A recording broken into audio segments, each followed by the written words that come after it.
सांगतो तुम्हाला कधी काय आहे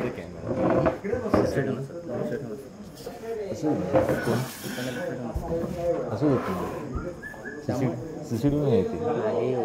मी तुम्हाला घटना बघितलं म्हणतो संशयात मग करा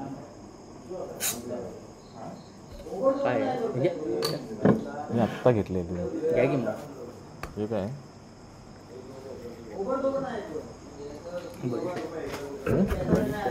काय आई तुला पातळ घेऊन जातो फुलच मारतोस फुल मारतोस तोंडाला लागलं हापने काय होत नाही तिकडे कोण बसले आधी बसलेलं 11 आधी बसलेलं शूट मिळेल ना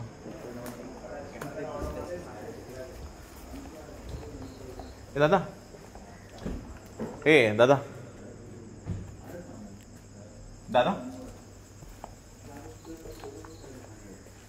दादा कुठे गेले दादा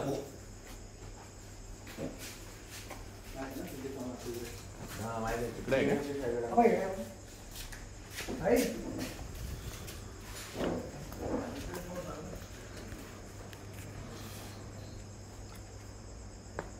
पाणी देणार पहिला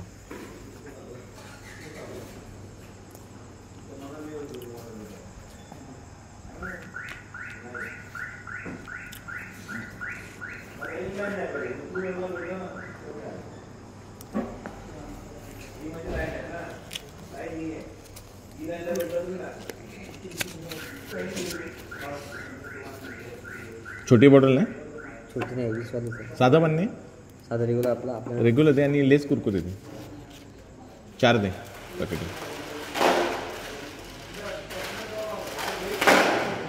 जांभरूनला कुठे रे काय नाव नाव काय साहिल दोपट साहिल विजय दोपट होय तिकडे जिंदालमध्ये मिळत नाही का नोकरी तुला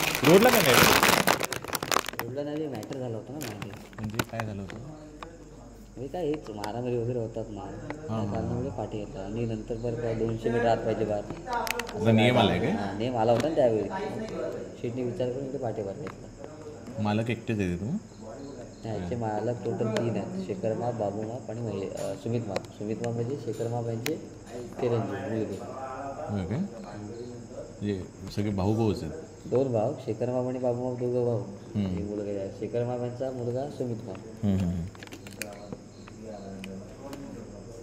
आज तो धंदा रात्रभर होते आज सांगताय रविवार संडे सॅटर्डे तर जाम गर्दी असते होय सॅटर्डे रात्री किती वाजून चालू असतो 3 वाजेपर्यंत 3 वाजून चालू एवढे कस्टमर असतात हो हे तर काय आता काहीच नाही तुम्ही आता काल जायला असं नाही पूर्ण टेबल भरले होते बसायला जागा नव्हती काय सांगतोस काय एवढे येतात पण लोक टुरिस्ट येतात बाहेर हे इथले रत्नागिरीतलेच एवढ्या रात्री येतात माहिती आहे ना एकच बार इथं दारू उडू शकते असं झालं 24 तास चालू असतो काय हो.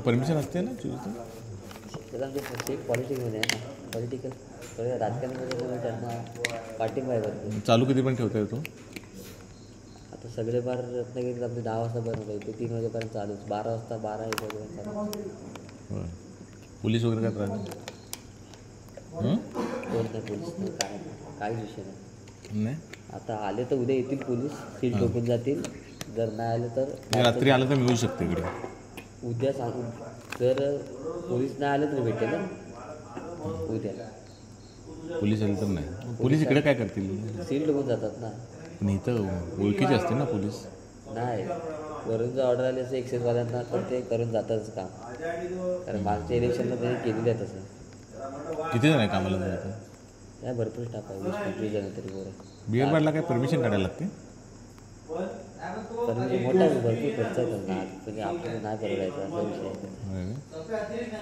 तू किती वर्ष झाले ते कधी मला इथे 3 वर्ष. 3 वर्ष झाली. किती धंदा होऊ शकतो रे बेरवाला? माझा हायवेला टाकायचा विचार चाललाय बरं. हायवेला जरी टाकलं तरी तुम्हाला 200 मीटर आतमध्ये घ्यायला लागेल ते, असं माझा अंदाज आहे. तुम्ही दिवसाचा धंदा किती असेल इथे? दिवसामध्ये तुम्ही जेवण वगैरे ठेवलं तर 70पर्यंत जाईल अंदाजे. एवढा? आणि फक्त बारचा? तिथं जेवण पण असतं? ते जेवण बाहेर असतं? नाही, ते जेवण सर्व नॉनव्हेज, व्हेज, रात्री पण मिळू शकतो. चायनीज. आम्ही लास्ट 11-11:30पर्यंत लास्ट ऑर्डर घेतो. 11:30 आपलं किचन बंद म्हणजे बंद. तिकडे पोलिसांनी सील जरी मारलं तर रात्री पाहिजे मिळेल ना इकडे उद्या? मग रिस्कच घेणार नाही ना तो. आम्ही ते घेऊ शकत नाही. उद्या काय समजा राऊंड झाला, पकडलं गेलं तर शेट काय जबाबदार नाही होणार का? शेटची ओळखी आहेत ना? ओके असला तरी नाही घेत तुम्ही, माझं वाटतं. आता पण रिस्कच आहे ना रात्रीची चालू आहे ते? नाही, ही रिस्क नाही, हे रोजचंच आहे, डेली झालेलं आहे. होय काय? मी आता झालं मला 1 वर्ष झाले पार्सल देऊन चालू. मी करतो पार्सल. शेट कधी येतात मिळून? शेटना भेटायचं तर कुठे भेटायचं? कुठे घर कुठे? खाली गावात. होय, मग इकडे कधी असतात?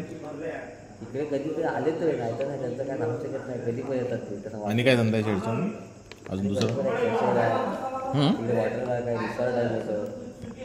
काय सांग, मोठा आहे शेट मग तुझा? हां, वाळू वाळूचं पण आहे? वाळू मिळते? वाळू प्रेशर कुठे मिळते वाळू? एवढं काय माहिती नाही. खाली ऑफिस आहे तिथे भेटलं सर्व माहिती. भरपूर धंदे भरपूर आहेत म्हणजे. हां, तिकडे एक आमच्या करबुड्यात एक श्री शांती हॉटेल आहे. करबुड्यात? तू करबुड्यात काय तुझं आहे? मी करबुड्यात नाव हां, करबुड्यात पण हॉटेल आहे? तिथं पण रात्री भेटतं ते? नाही, तिकडे जाणं जेवण रात्री पण भेटतं? रात्री 11-11-11:30 असतं. चिऱ्याचं कुठे आहे मग? ते तर मासे लागतं नाही, तिकडे राजधानीत आहे. सगळे शेटचीच आहे? किती बिझनेस आहे तरी शेटचं तुझ्या?